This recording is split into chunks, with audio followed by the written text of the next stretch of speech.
A stern call for banks to participate in the revitalization of the economy through making it easier for Bahamians to save. The nation's leader, Prime Minister the Right Honorable Christie, was addressing the inaugural Royal Fidelity Bahamas Economic Outlook at the Atlantis Resort today. That's right, Charisma. And aside from the traditional projections on the economic growth and new job opportunities the country will see, Mr. Christie chastised lending institutions who, in his words, make consumers modern-day slaves. He also called for a reintroduction of a culture of savings. There's simply too much personal debt that is being taken on by too many people in our country. And according to Prime Minister the Right Honorable Christie, this cannot continue. Banks and other lending institutions may be getting rich of it, particularly with the excessive interest rates that are being charged by some.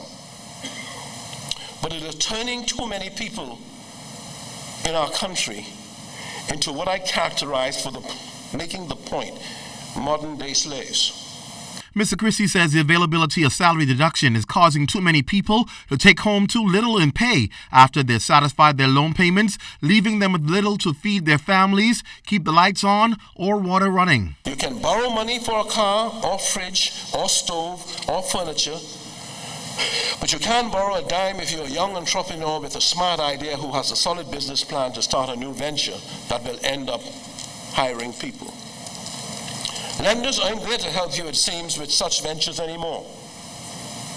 Instead, they go to where the grass is greener for them and will generally only help you pile up more personal consumer debt. Mr. Christie says it's time to return to the days of saving and living debt-free rather than what he termed a crazy, out-of-control consumerist culture that exists today.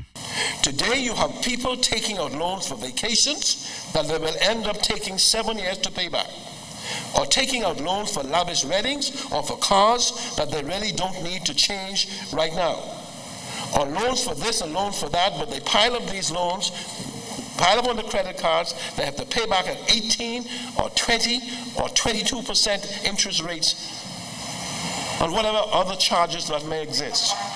And I hate to have to say it, but banks and other lenders are complicit in this too. The Prime Minister says there is a compelling urgency to address the issue. He suggested, aside from encouraging savings, there should be a limit on the amount of salary deductions that can be made. Mr. Christie welcomed suggestions from lending institutions, noting that we cannot build a productive economy on this same track. The banks can take the lead in encouraging more responsible lending too, and refraining from charging excessive interest rates.